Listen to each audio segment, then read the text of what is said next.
আসসালামু আলাইকুম ওয়া রাহমাতুল্লাহ।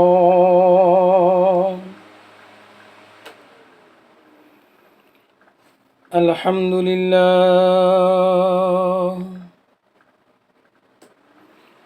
আলহামদুলিল্লাহ নাহমাদুহু ওয়া নাস্তাঈনুহু ওয়া নাস্তাগফিরুহ ওয়া নাউযু বিল্লাহি মিন শুরুরি আনফুসিনা ওয়া মিন সাইয়্যাতি আমালিনা। نحمده ونصلي على رسوله الكريم. أما بعد فأعوذ بالله من الشيطان الرجيم. بسم الله الرحمن الرحيم.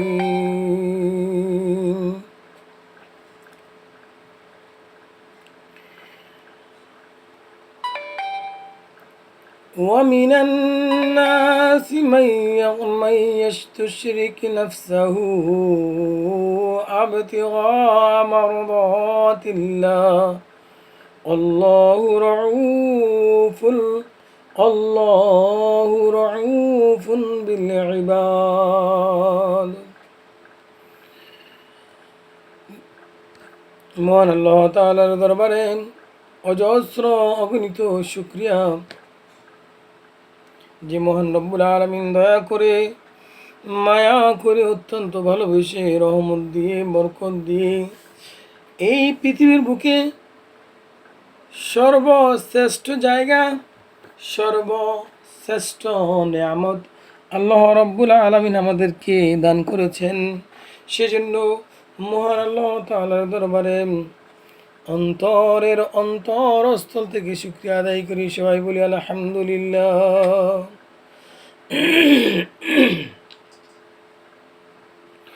আল্লাহ রাব্বুল আলামিন আমাদেরকে এত নেয়ামত দান করেছেন, কোনো মানুষের পক্ষে আল্লাহ রাব্বুল আলামিন এর নেয়ামতের শুকরিয়া আদায় করে শেষ করা সম্ভব নয়। এত নেয়ামত রাজি আল্লাহ রাব্বুল আলামিন আপনাকে আমাকে দান করেছেন। এরকম অসংখ্য নেয়ামত আছে আল্লাহ রাব্বুল আলামিন আমরা না চাইতেই আমাদেরকে দান করেছেন। এইসব নেয়ামতের ভিতর আমরা যদি একটা নেয়ামতের কথা তুলে ধরি, যেমন চক্ষু একটা নেয়ামত। কোন মানুষ কোন বান্দা আল্লাহ তাআলার কাছে কি চেয়েছেন, যে আল্লাহ তাআলার কাছে চাইছেন যে আমাকে আপনার দুটো চক্ষু দান করেন? কোন মানুষ কি আল্লাহ তাআলার কাছে চেয়েছেন যে আল্লাহ তুমি আমাকে দুটো চক্ষু দান করো? আল্লাহ রাব্বুল আলামিন জানে বান্দা দুনিয়াতে যখন পদচারণ করিবে তখন তার কিন্তু এই চক্ষু প্রয়োজন হবে দেখার জন্য। এই জন্য আল্লাহ রাব্বুল আলামিন কিন্তু না চাইতেই আমাদেরকে এই নেয়ামত দান করে দিয়েছেন।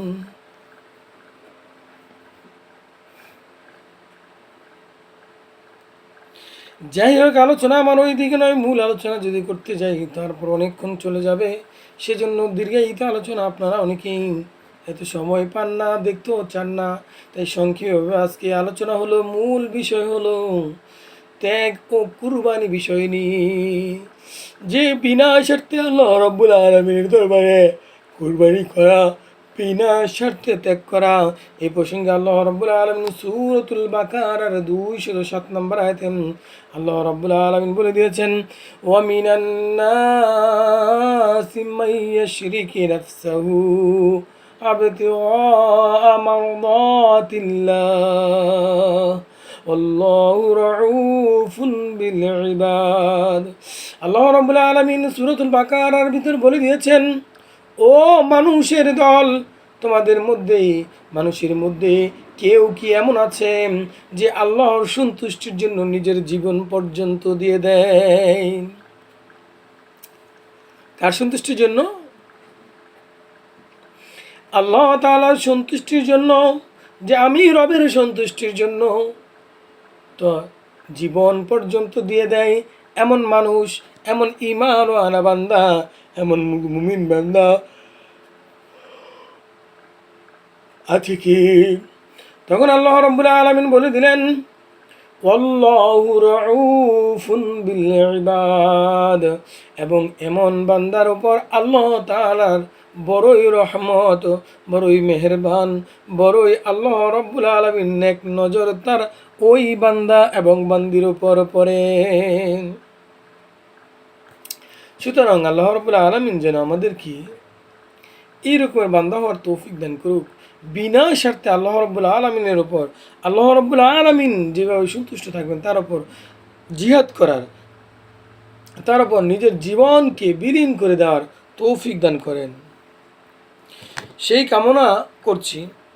যাই হোক, আজকে যে আলোচনা করব সে ওই আলোচনার দিকে চলে যাই।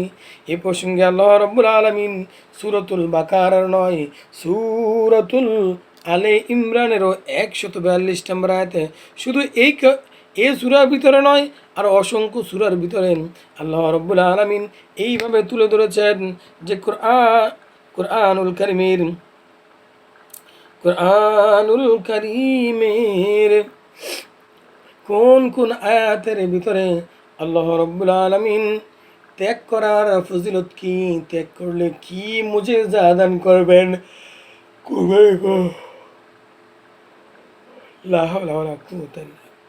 কুরবানি করলে এর কুরবানির সওয়াব কি, কীভাবে কুরবানি করতে হবে, এ বিষয় নিয়ে আল্লাহ রাব্বুল আলামিন বিস্তারিত কোরআন কোন কোন সূরার ভিতরে তুলে ধরেছেন। আমি শুধু আজকে কোন সূরার কোন আয়াতের ভিতর তুলে ধরেছেন এই বিষয় নিয়ে আলোচনা করব, আর সংক্ষেপে একটু আলোচনা করব। কিন্তু আল্লাহ যদি তৌফিক দান করেন এই কুরবানি সম্পর্কে এবং ত্যাগ সম্পর্কে বিস্তারিত আলোচনার জন্য ইনশাআল্লাহ এক একটা করে রিভিউ তৈরি করে এক একটা করে আলোচনা করব ইনশাআল্লাহ। এবার আসুন, আল্লাহ রাব্বুল আলামিন সূরাতুল আলে ইমরানের 142 নম্বর আয়াতের ভিতর বলে দিয়েছেন, তোমরা কি মনে করো তোমরা এমনিভাবে বেহেশতে চলে যাবে, অথচ আল্লাহ এখনও দেখেননি যে তোমাদের মধ্যে এমন কারা আছে যারা তার পথে জিহাদ করে এবং তারই খাতিরে সবর করতে পারে। তোমরা কি মনে করো, আল্লাহ রাব্বুল আলামিন বলেছেন, তোমরা কি মনে করো, সূরাতুল আলী ইমরানের 142 নম্বর আয়াতে আল্লাহ রাব্বুল আলামিন বলে দিয়েছেন, ও আমার প্রাণের, ও আমার বান্দারা, তোমরা কি মনে করেছ তোমরা এমনিতেই জান্নাতে চলে যাবে? তোমরা কি মনে করো এমনিতেই জান্নাতে চলে যাবে? কখনো নয়। অথচ আল্লাহ এখনো দেখেননি যে তোমাদের মধ্যে এমন কারা আছে যারা তার পথে জিহাদ করে এবং তা সফর করতে পারে, ত্যাগ করতে পারে। কি আছে এমন এখনো পর্যন্ত আল্লাহ রাব্বুল আলামিন দেখেন। সুতরাং জান্নাত আমাদেরকে এমনিতেই দিবে না আল্লাহ রাব্বুল আলামিন। সেজন্য আল্লাহ রাব্বুল আলামিন শুধু তাই নয়, এ প্রসঙ্গে সূরাতুল বাকারার 207 নম্বর আয়াতে তো একটা কথা বলেছেনই, আবার 155 নম্বর আয়াতে 155 নম্বর আয়াতে আল্লাহ রাব্বুল আলামিন ঘোষণা করে দিয়েছেন। কি ঘোষণা করেছেন জানেন? আমি অবশ্যই ভয়, বিপদ, ক্ষুধা, জান ও মালের ক্ষতি এবং আয় কমিয়ে দিয়ে তোমাদের পরীক্ষায় ফেলবো। এসব অবস্থায় যারা সবর করে তাদেরকে সুখবর দাও। আল্লাহ রাব্বুল আলামিন আমাদেরকে অবশ্যই নিশ্চয়ই বলেছেন, আল্লাহ রাব্বুল আলামিন নিশ্চয়ই বলেছেন,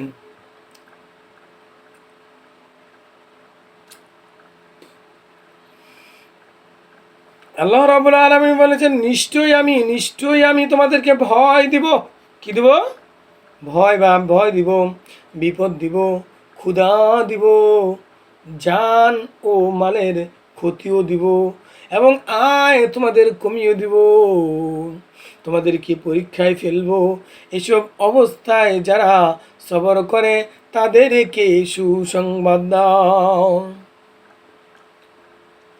সূরাতুল আলী ইমরানের 142 নম্বর আয়াতে কি বলেছেন আল্লাহ রাব্বুল আলামিন? বলেছেন, আমি কি তোমাদেরকে জান্নাত এমনিতেই দিব নাকি? এমনিতেই জান্নাত আল্লাহ রাব্বুল আলামিন আমাদেরকে দিবে নাকি? আল্লাহ রাব্বুল আলামিন, অথচ আল্লাহ রাব্বুল আলামিন এখনো পর্যন্ত দেখিনি যে বিনা স্বার্থে আল্লাহ রাব্বুল আলামিনের পথে জিহাদ করেন। বিনা স্বার্থে আল্লাহ রাব্বুল আলামিনের পথে জিহাদ করে এবং বিনা স্বার্থে আল্লাহ রাব্বুল আলামিনের সন্তুষ্ট অর্জনের জন্য সফর করে।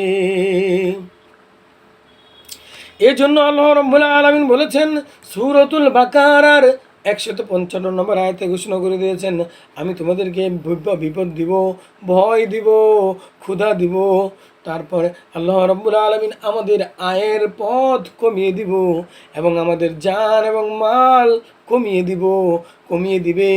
এই সবের মধ্যে আল্লাহ রাব্বুল আলামিন আমাদেরকে পরীক্ষায় ফেলবে এবং এই পরীক্ষায় যে উত্তীর্ণ হতে পারবে আল্লাহ রাব্বুল আলামিন তাকে এমন জিনিস দান করবেন যা সে কল্পনাও করতে পারে নাই। শুধু তাই নয়, এ প্রসঙ্গে আল্লাহ রাব্বুল আলামিন কালামুল্লাহ শরীফের সূরাতুল আনকাবুতের 2 নম্বর আয়াতে এবং 3 নম্বর আয়াতে আল্লাহ রাব্বুল আলামিন বলেছেন, কি বলেছেন জানেন? আল্লাহ রাব্বুল আলামিন বলেছেন, মানুষ কি মনে করে যে আমরা ঈমান এনেছি শুধু এতটুকু কথা বললেই তাদেরকে ছেড়ে দেওয়া হবে আর তাদেরকে কোনো পরীক্ষা করা হবে না, অথচ তাদের আগে যারা ছিল তাদেরকে আমি আল্লাহ রাব্বুল আলামিন পরীক্ষা করেছি। জানে না তারা? শুননি তারা? আল্লাহকে তো অবশ্যই দেখা নিতে হবে যে ঈমান এনেছি বলার মধ্যে যে সত্যবাদী আর কে মিথ্যাবাদী। ঈমান এনেছি বটে, কিন্তু এর ভিতরে কে সত্যবাদী কে মিথ্যাবাদী এটা আল্লাহ রাব্বুল আলামিনের কাছে প্রমাণ দিতে হবে। মানুষ কি মনে করে যে আমরা ঈমান এনেছি এতটুকুই যথেষ্ট, কালিমা পড়েছি লা ইলাহা ইল্লাল্লাহু মুহাম্মাদুর রাসূলুল্লাহ, এই কথা বলে আমরা ঈমান এনেছি। মানুষ কি মনে করে এতটুকুই যথেষ্ট? না, তাদেরকে কোনো পরীক্ষা করা হবে না। তারা কি মনে করে থাকে তাদেরকে আর কোনো পরীক্ষা করা হবে না? কখনো নয়। অথচ আল্লাহ তাআলা তাদের আগে যারা ছিল তাদেরকে বিভিন্ন পরীক্ষায় জর্জরিত করেছিল।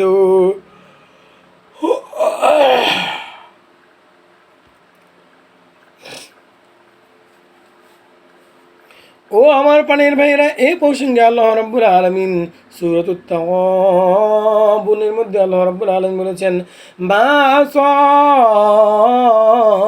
মিন মুসিবাহ ইল্লা বিইযনিল্লাহ ওয়া মান ইউমিনু বিল্লাহি ইয়াহদি কলিব আল্লাহু বিকুল্লি শাইইন আলিম।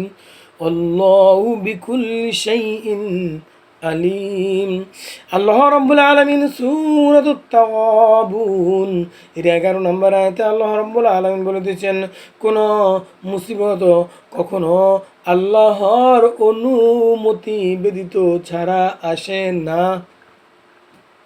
কি বলেছেন? কি বুঝেছেন? যত রকমের বালা মুসিবত আসুক না কেন, কোনো কিছুই আল্লাহ তাআলার অনুমতি ছাড়া আসতে পারে না। সে আল্লাহর উপর ঈমান রাখে, আল্লাহ তার অন্তরকে হেদায়েত দেন আর আল্লাহ সব বিষয়ে জানেন। এ প্রসঙ্গে আল্লাহ রাব্বুল আলামিন সূরাতুত তাগাবুনের ভিতর, এই জন্য আমরা যখন কোনো ব্যবসা বাণিজ্য করি, কি করি? আমরা যখন কোনো ব্যবসা বাণিজ্য করি অথবা গবাদি পশু লালন পালন করি, তোর মধ্যে কোনো গবাদি পশুর যখন মৃত্যু হয় তখন বলি, কপাল রে, হাই রে আমার কপাল, আমার হলো সারা জীবনের পোড়া কপাল। এ কথা কিন্তু বলে থাকি, আমার কপালই খারাপ, বলি না? আসলে এটা বলা শিরিক, এটা বলা কি শিরিক। এই যে আল্লাহ রাব্বুল আলামিন সূরা তাগাবুনের 11 নম্বর আয়াতে বলে দিয়েছেন, কোনো বালা মুসিবত, কোনো মুসিবত যখন কোনো বান্দার উপর এসে উপনীত হয়, যত রকমের মুসিবত আসুক সব কিছু আল্লাহ তাআলার অনুমতি বেদি অনুমতি হয়ে অনুমতির মধ্যেই হয়ে থাকে। কোনো কিছু অনুমতি ছাড়া হয় না। যে আল্লাহর উপর ওই সময় পরিপূর্ণ ইমানের উপর অটুট থাকতে পারে, আল্লাহ রাব্বুল আলামিন আল্লাহ তার অন্তরকে হেদায়েত দান করেন। আর আল্লাহ সব বিষয়ে অবশ্যই জানেন। আল্লাহু বিকুল্লি শাইইন আলিম। আর আল্লাহ রাব্বুল আলামিন সব কিছু বিষয়ে প্রখর থেকে প্রখরতম জ্ঞান রাখেন। এই জন্য সূরাত তাগাবুনের এই আয়াত দ্বারা বোঝা গেল, যখন আমাদের ওপর অসুখ আসে তখন আমাদের জন্য কি করতে হবে? সফর করতে হবে। যখন আমাদের ওপর বালা মুসিবত এসে হাজির হয়, বিপদ এসে হাজির হয়, তখন অবশ্যই কিন্তু মনে রাখতে হবে যে আপনার এই সফরটার মধ্যে ঈমান রয়েছে। কি রয়েছে? আল্লাহ রাব্বুল আলামিনের অনুমতি রয়েছে। আল্লাহ রাব্বুল আলামিনের অনুমতি রয়েছে। এই জন্য আমরা অবশ্যই কিন্তু কি করব? আমরা অবশ্যই কিন্তু ওই সময় সফর করব। এ প্রসঙ্গে অর্জিত আনাস ইবনে মালিক রাদিয়াল্লাহু তাআলা আনহু قال رسول الله صلى الله عليه وسلم ياتي على الناس রহমান। আল্লাহ রাব্বুল আলামিন এই আয়াতের ভিতরে আল্লাহ রাব্বুল আলামিন হযরত আনাস ইবনে মালিক রাদিয়াল্লাহু তাআলা আনহুর এই হাদিসের ভিতরে ঘোষণা করে দিয়েছেন। কি ঘোষণা করেছেন জানেন?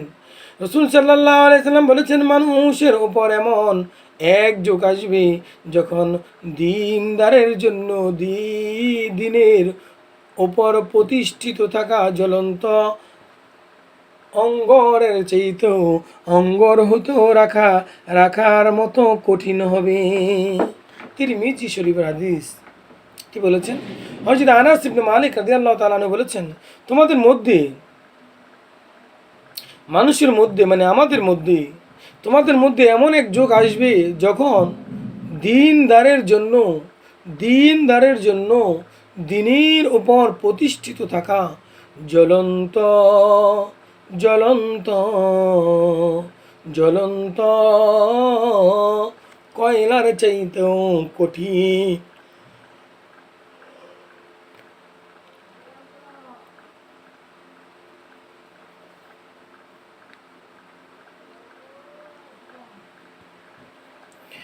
এ প্রসঙ্গে হযরত আবু হুরায়রা রাদিয়াল্লাহু তাআলা আনহু থেকে বর্ণিত, তিনি বলেন, রাসূল করিম সাল্লাল্লাহু আলাইহি সাল্লাম বলেন, দুনিয়াটা হলো ঈমানদারের জন্য কারাগার এবং কাফেরদের জন্য হলো আরামের জায়গা।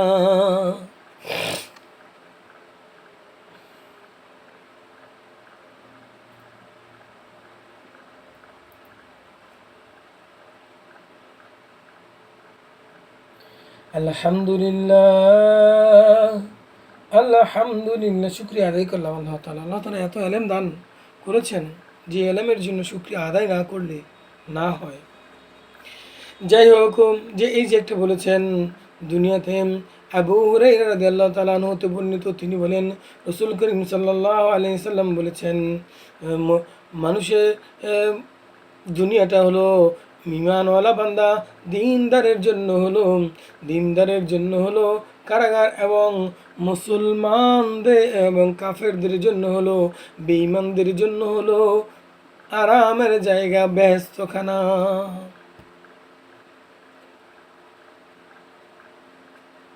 শুধু তাই নয়, এ প্রসঙ্গে বিশ্বনবী মুহাম্মদ রাসূলুল্লাহ সাল্লাল্লাহু আলাইহি সাল্লামের উপর অসংখ্য হাদিস বলে গিয়েছেন। ও আমার প্রাণের ভাইরা, আলোচনা অনেক লম্বা দীর্ঘ হয়ে যাচ্ছে, সেজন্য আলোচনার সামনের দিকে যাচ্ছি না। তবে আল্লাহ রাব্বুল আলামিন যেন আমাদেরকে দিনের উপর, তবে এ জামানায় আমরা কিন্তু পতিত হয়ে গেছি। কোন জামানায়? আমাদের মধ্যে এমন এক যুগ আসবে যে যুগের মধ্যে ইমানদারের জন্য ইমান রাখা এত কঠিন হবে জ্বলন্ত আগুনের জ্বলন্ত আগুনের আংড়া বা কয়লা বা জ্বলন্ত কয়লা এই হাতে রাখা বা হাতে মুঠ করে ধরা রাখা, তাদের জন্য কষ্ট হবে না, সহ্য হবে, কোনো কষ্ট মনে হবে না। কিন্তু ইমানদারের জন্য ইমান রাখা এর চাইতেও কঠিন হয়ে যাবে।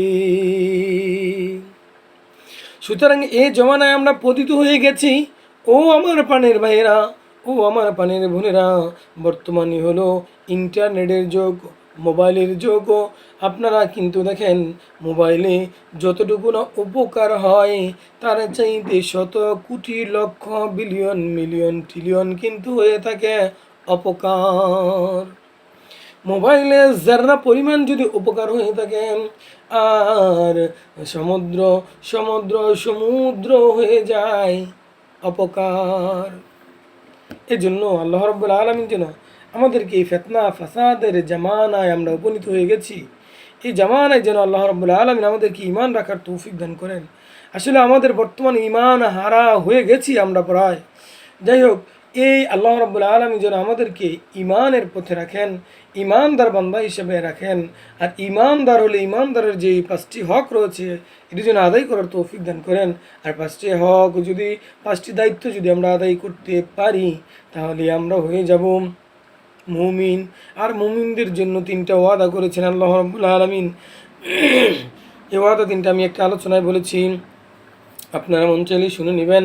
ও আমার প্রাণের ভাইরা, আজকে আলোচনার সামনের দিকে যাচ্ছি না, তবে যাওয়ার পূর্বে একটা ভালোভাবে একটা কথা রেখে যাচ্ছি। আজকের এই আলোচনাটা যারা শুনলেন, যদি আপনাদের বিন্দু পরিমাণ কোনো ইমানি কাজে এসে থাকেন তাহলে খোদা আপনাদের ওপর একটা দায়িত্ব রেখে যাচ্ছি যে আমার এই সংবাদগুলো বিশ্বনবী মুহাম্মদ রাসূলুল্লাহ সাল্লাল্লাহু আলাইহি সাল্লামের এই সংবাদগুলো আপনার বন্ধু বান্ধব আত্মীয় স্বজন প্রতিবেশী যারা রয়েছে, পিতামাতা দাদা দাদি যারা রয়েছে তাদের সাথে এটাও আপনারা শেয়ার করে দিবেন। আর অবশ্যই যদি মন চায় যে আমার যে আলোচনাগুলো রয়েছে এই আলোচনার ভিতরে শিখার মতো কোনো কিছু আছে তাহলে অবশ্যই তার সাথে থাকবেন। আর সাথে থাকলে আপনাদের কিন্তু আশা করি ইহলৌকিক অনেক ধরনের মঙ্গল হবে এবং পরকালীন অনেক ধরনের মঙ্গল হবে।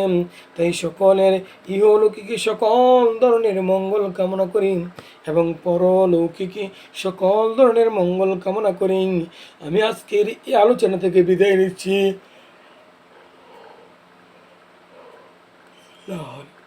আসসালামু আলাইকুম।